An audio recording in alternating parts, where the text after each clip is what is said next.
Good morning again, boys and girls. It is Wednesday, May 27th, and yes, I do have a phonics video for Wednesday. Totally forgot because we're all on a different schedule this week because we had Monday off. All right, so we're looking at page 327, lesson 164. Let's zoom in and find out what's going on. We have a picture of a grizzly bear and a black bear, and we're going to do the comparisons just like we did before with the alligator and crocodile. You need to read this paragraph and then choose some facts to fill in the diagram. That means you can go back and look at the facts that are in the paragraph before you fill it in. I want you to do this quietly on your own. So pause the video, do it quietly on your own, and then start the video again, okay? So pause the video now.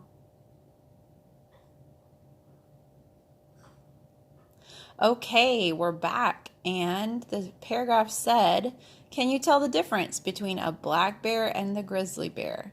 Many people cannot. A grizzly bear has a hump on its back between its shoulders, but a black bear does not.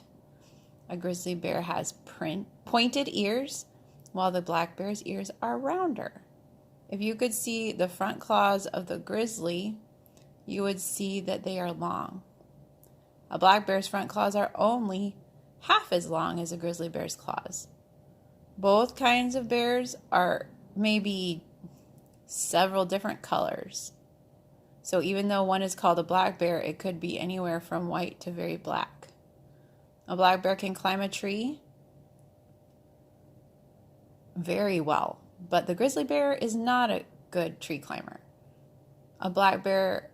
Both bears use their claws to catch the prey because bears enjoy not only berries and honey, but also they enjoy to eat meat.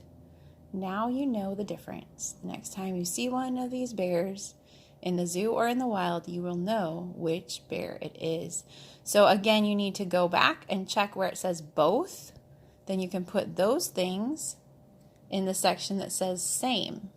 So here it says both kinds of bears may be several different colors. So here you could write same, both are several different colors. And then some of the things just say black bear and some of the things just say grizzly bear. And look, how many things do you need to have on this? 1, 2, 3. And how many things here? 1, 2, 3. And then the same, there are 2 or 3 as well. Okay, now let's flip the page over and look at the other side. Section 1, underline the root words and circle the suffixes. Remember, a suffix is the ending sound that goes on that makes the word different. Here are the suffixes: S, ing, ed, en, es, er, y, ly, fu, l, and est. Then you're going to use the code to find the message. All right, so we have eaten, rainy, joyful. So I'm going to underline eat, circle en. Underline rain, circle y. Underline joy, circle full. Underline jar, circle S. So you're just going to keep doing that all the way across, and then you're going to go back and look. En is L. So I'm going to write an L here. Y is E. So don't do the writing until you've done all the underlining and circling, because you don't want to get points off just because you don't complete the directions. Section 2. Choose words from the box to make good compound words.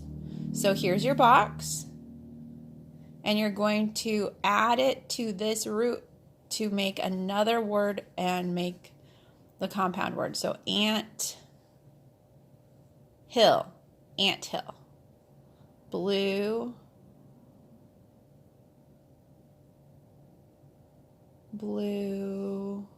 bird, bluebird. Okay, and as you use it, you can cross it off. Make sure you're being careful that it makes sense. And if you have a question, text Miss Mullins because I can help you. And when you're done with your page, check your work, both sides. Make sure your name is on the front, and have a good day. Before I get off, I want to remind you, when you do your reading, Make sure you're practicing smoothness and make sure you're practicing expression. I want you to work hard on that today in your reading assignment. And I want to talk to you about your penmanship right now. Husky dogs on our math page and penmanship. This says copy the poem. Remember, if it's a poem, you can't keep going. If you write Lamb of God on the top line, that's the title. You can't keep going and write Lamb of God, I look to thee. You have to write Lamb of God on the top line and then leave a space. And then Lamb of God, I look to thee, and then stop because it's a poem. And then leave a space and then say, thou shalt my example be. Now, I know that's hard, but I want you to be careful and do a good job. And I'm going to be checking to see if you did the warm-up. I noticed that the people who do the warm-up are getting very good grades because they're being careful and they're tracing it carefully. Remember, you're going to start here, slide, curve backwards, and then slide up, curve backwards. And that's going to help you so you're ready to copy that poem. On the back side, like so many of our pages recently, we have writing a paragraph. It says here in 6 sentences, tell how you would do it. Some of you get excited about writing 6 sentences and you write it with regular writing instead of cursive. That is 0 points because I can't grade your penmanship if you're not doing cursive. Okay, so make sure you're following directions. You need to have your name. That's part of your grade. Your number, if you know how to write your numbers neatly, that's part of your grade. If you don't, then I send extra pages for you to practice. And then you need to make sure that you are writing 1, 2, 3, 4 ideas, but you need to write 6 sentences because it says in 6 sentences. At the beach one day, you decide to catch a crab for a pet. In 6 sentences, tell how you would do it. Tell these things: how to find the crab, how to catch a crab, how to keep a crab, and what you would name your crab. You can add more details, but you need to have those 4 things. So have a parent check your work when you're done and have them check that you are writing neatly, that you are staying on the line, not going up and down, that you are keeping your slant nice. Have them check that you're leaving a space between. So you're going to write on one line, leave a space on one line, write on one line, leave a space. And then you're going to have them check that you have completed all 4 steps and that you have 6 sentences. Remember, a sentence begins with a capital letter, ends with a period, and it has a subject and an action, a noun and an action. So all of your sentences need to have that and be written neatly. I'm so proud of you, boys and girls. Some of you have been doing an excellent job and been getting 10 bonus points on some of your pages, and some of you have been getting 100% on some of your penmanship. That's a lot of work, so good job and keep it up. All right, I think that's everything for today.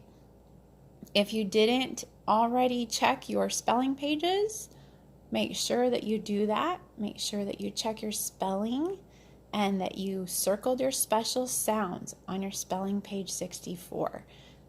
I will talk to you tomorrow for your math quiz. Okay, bye.